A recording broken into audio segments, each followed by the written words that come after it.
Hi Libra, this is Jav. Welcome po sa ating channel. Gamitin ang reading na ito bilang gabay lamang. Kung naka-resonate kayo, comment down. Kung hindi kayo naka-resonate, ibigay niyo po sa iba kasi general reading po ito. This is for you, Libra.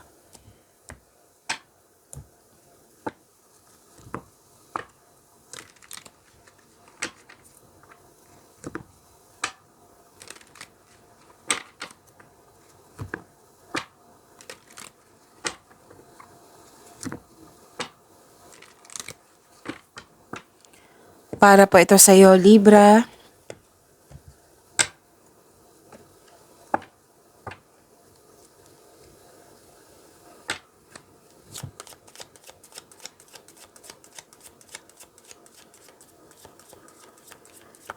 Maraming salamat po sa inyong patuloy na suporta at maraming salamat din po sa mga hindi nag-skip ng ads. Sa mga hindi pa nag-subscribe, subscribe na po kayo at click bell notification para malaman nyo na may bago tayong video. Para sa mga gustong magpa-reading, comment po kayo ng personal reading. Again, comment kayo ng personal reading and check my reply sa comment section.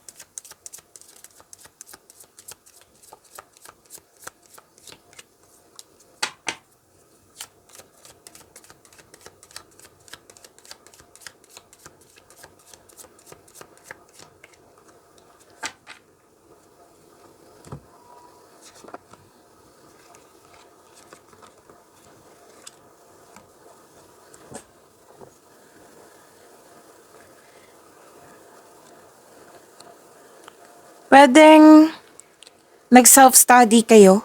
Oo. Pwedeng balik-aral din. Nagpa-enroll. Pero most likely, may binabasa kayo para may makuha kayong learnings, clarity, pwedeng sa internet, sa libro, sa letter, kahit ano pang makukuha mong information para may matutunan ka or may malaman. Oo. Tapos, may malalaman kayong sekreto. At, pwede din na may chinek ka sa account sa social media. Kasi may nakita ko ngayon. Tapos, it might be nag-observe ka kung sino tong taong ito, kung ano yung ginagawa niya. So, sabi ng card dito, stop overthinking or overanalyzing. Pwede din na-stress ka or nagkaroon ng anxiety or di kaya fear or doubt or hesitation or nagkaroon ng sama ng loob. Na sana'y ma-overcome niyo po, Libra. Okay? So, yung overthinking, sana'y ma-overcome nyo, ma-stop na kasi kung pagod kayo, mas mapapagod kayo niyan. Okay? Kung pagod kayo sa trabaho, mas mapapagod kayo niyan kung nag-overthink kayo. So, sana'y ma-overcome nyo yan. Okay? Tapos, may malaking influence ng isang lalaki. Okay? It might be, iniisip mo itong lalaking ito,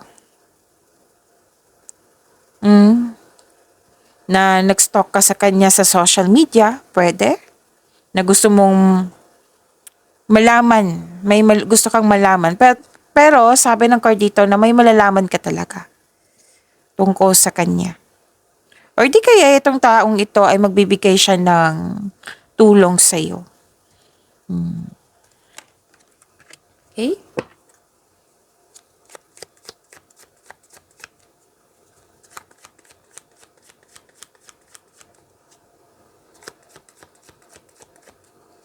Energy po ni Libra.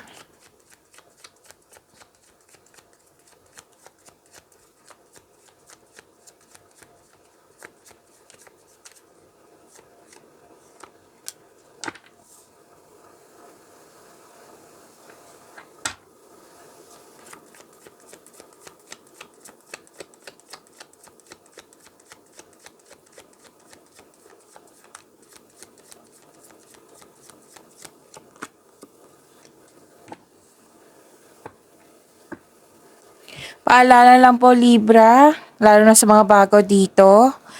Kung may napansin ko na repeating message, meaning to say pinupush ng cards niyan. Like for example, nanood kayo sa isang video reading nyo at dito rin. Tapos may napansin kayo na repeating message. Yan po yung pinupush ng course nyo na kailangan yung bigyan ng atensyon, solusyon at aksyon kung maaari po. So ano yung energy ni Libra?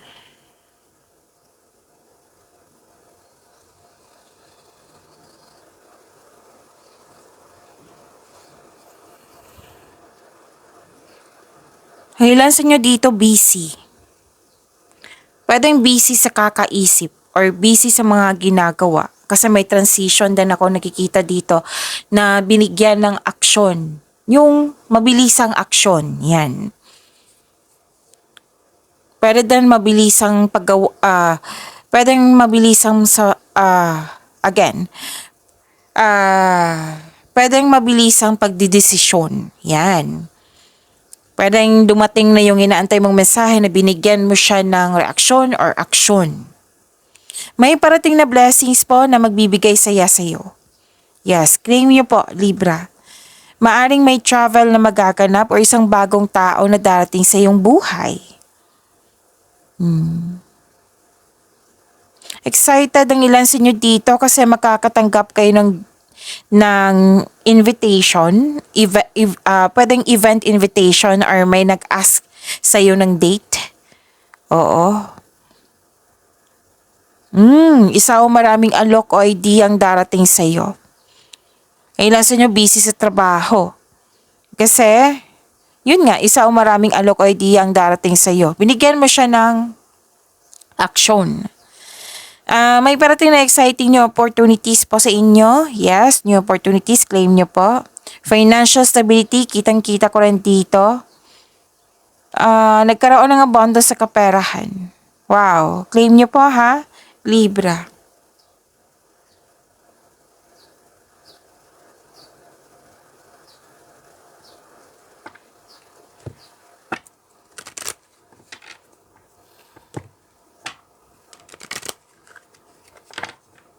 Ito yung nakita ko kanina sa oracle cards nyo na yung overthinking, anxiety, ba stress. Yung sabi ko sa inyo na pwedeng yung nag-hesitate, na fear, worried, may mga ganyang emotion dito.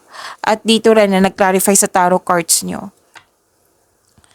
Anxiety, pag-alala, gusto nyo magpahinga or gusto nyo mag-isa muna. Yung magkaroon ka ng time for yourself para makapag-isip, para makapagpahinga, or para magpagaling. Kasi nakita ko dito na hindi maayos yung tulog mo. Balisa ba? Pwedeng natatakot or naghihinala or dumadalas yung pagkakaroon ng masamang panaginip. So stress po kayo.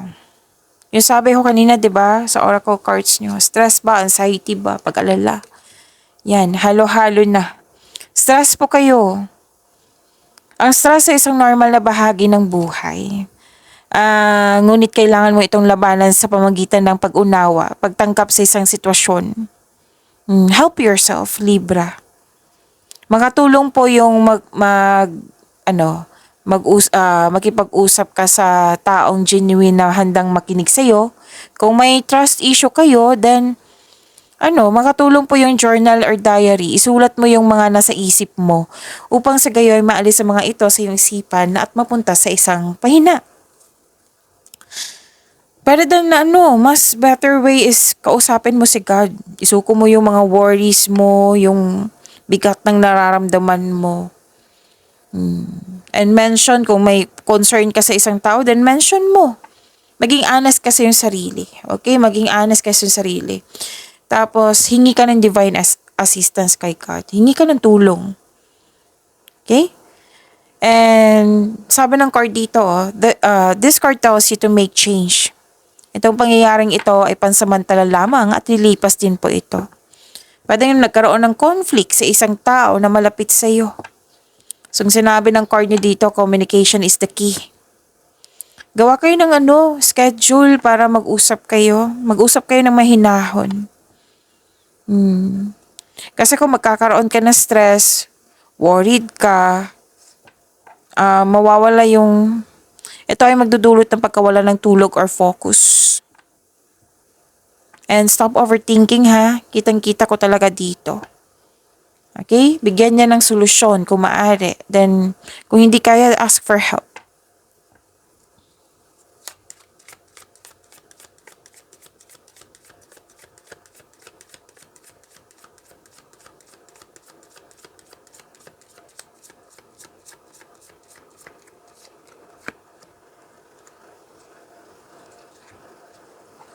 Oh, ito yung sabi kanina dito.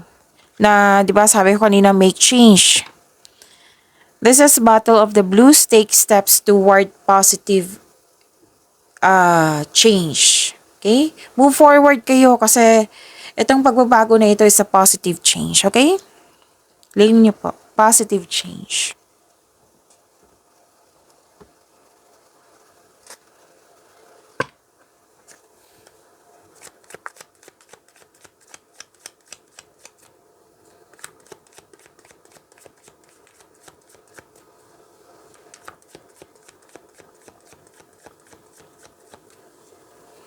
Career and money po ni Libra.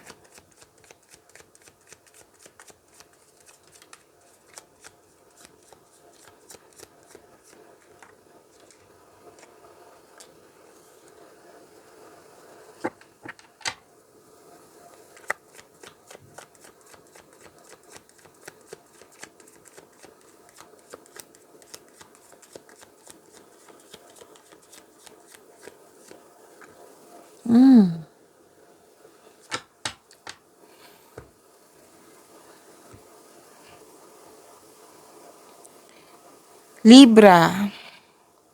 Nakita ko dito, truth-seeking, assertiveness, yung nanindigan. Ang pagiging mas paninindigan at nakatuon sa iyong layunin or proyekto ay magdadala ng pagbabago sa trabaho. Actually, may nakita kong away dito, ang ilan sa inyo. So, ihanda ang sarili na ipagtanggol ito sa anumang paraan. Siyempre, dito tayo sa right way. Pwede din na walang away, kundi may dumating sa inyo na binigyan nyo nga ng aksyon. Yung sinabi kanina sa cards nyo dito sa energy card. This is a different card, but yung message is the same. Oo, na may dumating, tapos binigyan mo siya ng reaksyon, agad na reaksyon, binigyan mo agad ng aksyon. Yan, magiging productive ka. Okay? At magiging busy. So, prepare yourself. Okay? This card ay sumisimbolo ng katapangan at confidence. Panahon na para umaksyon kung alam mong nasa tama ka. So, this card tells you to be This card tells you to be careful sa mga ginagawa at pinipiling desisyon.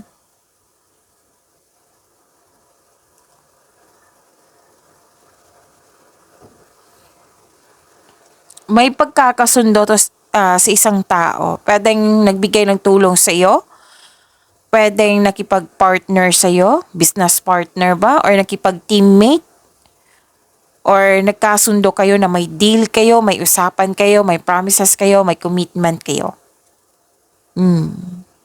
May parating na job opportunity or business partnership, kasosyo ba, or tutulungan ka ng tao. Ang ganda nito kasi may nakita akong financial growth. Oo. Kung tatanggapin mo itong opportunity na ito. Basta planuhin ng mabuti at sipagan sa araw-araw. Magkakaroon niya ng magandang resulta.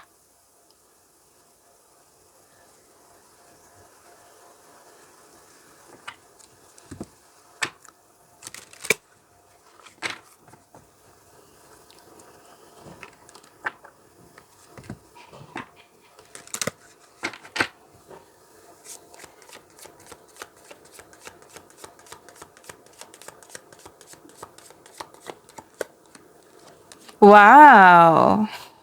Look. Fruits of labor. So this is abundance. It's time to reap the fruits of your labor and become rich. Wow, rich gain is here. Harvest time. Ang ganda naman, Libra.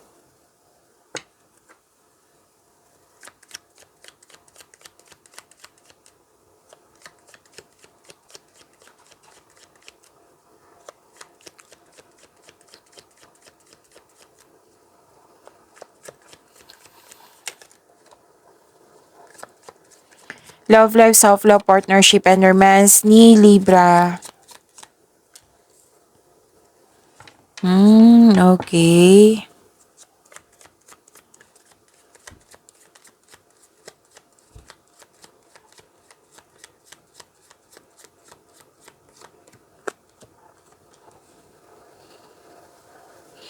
Libra.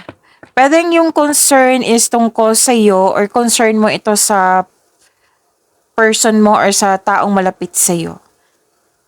Okay?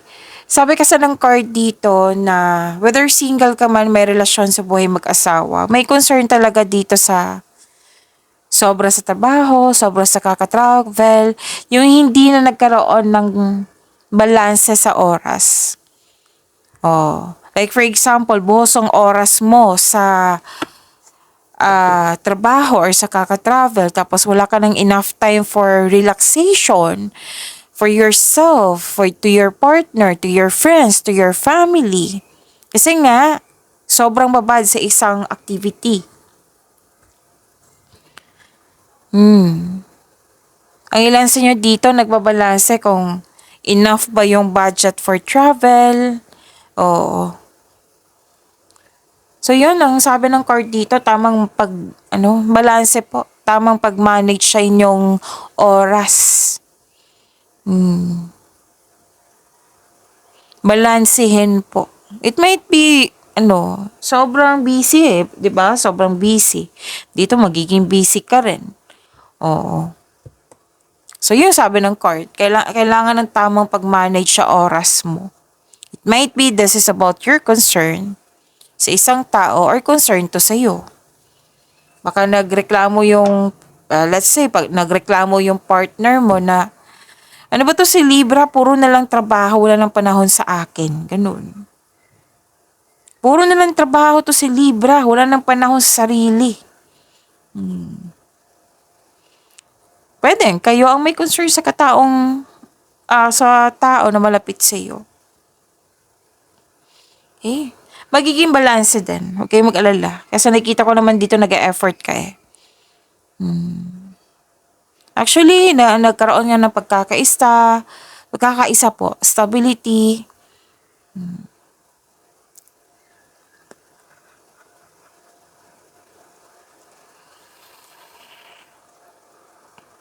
Okay, sa mga single dito, nagmamadali po daw ang ilan sa inyo na magkaroon ng relasyon.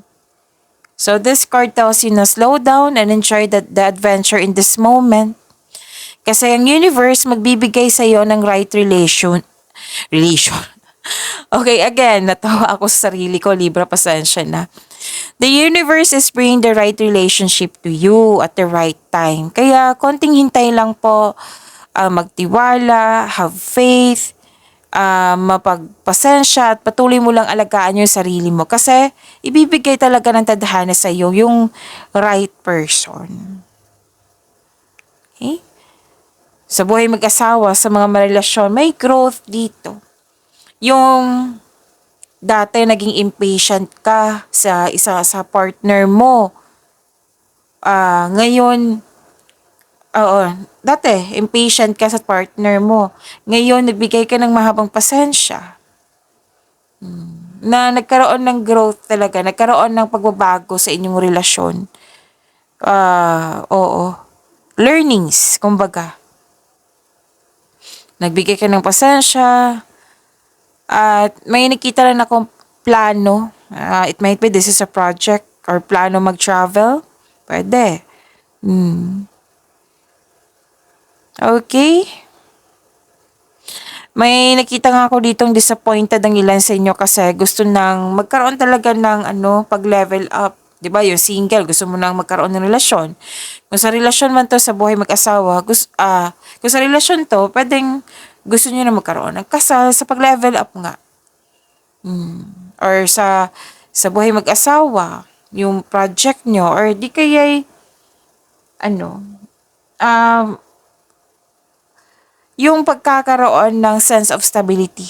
Basta pag-level up talaga. Kung ano man yung concern mo, na disappointed ka kasi gusto mo now na. Oo.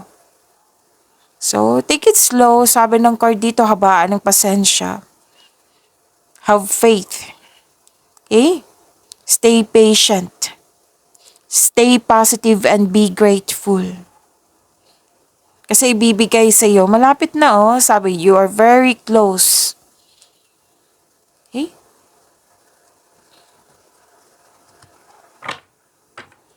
Harvest pa rin to eh.